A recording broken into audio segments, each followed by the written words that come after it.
नमस्कार मित्रांनो, सर्वांचे स्वागत आहे या नवीन व्हिडिओमध्ये। आजचा विषय आहे विश्वास तुटला की नातं संपतं। चला तर मग सुरू करूया। सगळं ठीक असताना सुद्धा मनात एक रिकामीपणा जाणवतो का? नातं आहे पण फील नाही। का होतं असं? कारण नातं संपायला भांडण लागत नाही, फक्त विश्वास संपला की सगळं आपोआप संपतं। नातं म्हणजे फक्त बोलणं, भेटणं किंवा सोबत असणं नाही। नातं टिकतं ते एका छोट्या गोष्टीवर, विश्वास। तू कुठे आहेस, काय करतोस यावर शंका नसणं, हेच खरं नातं असतं। पण एकदा का शंकेने जागा घेतली की प्रेम हळूहळू कमी होत जातं। विश्वास तुटतो तो कसा?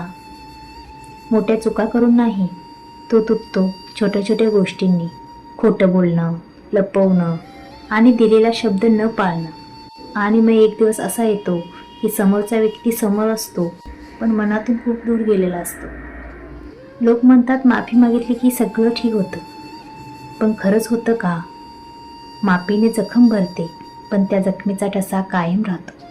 आणि म्हणूनच एकदा विश्वास तुटला की नातं परत जुळतं, पण कधीच आधीसारखं होत नाही।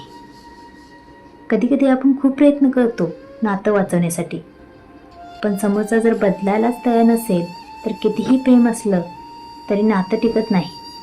कारण नातं एकट्याने नाही टिकत, तर दोघांनी मिळून सांभाळावं लागतं। म्हणून एक गोष्ट लक्षात ठेवा, नातं टिकवायला प्रेम लागतं, पण टिकून राहायला फक्त विश्वास लागतो।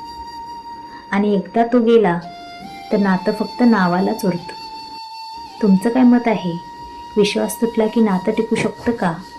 कमेंटमध्ये नक्की सांगा। आणि असेच इमोशनल आणि मोटिवेशनल व्हिडिओ पाहायचे असतील तर शोभा इन्स्पायर थॉट्स या चॅनेल सबस्क्राईब करा।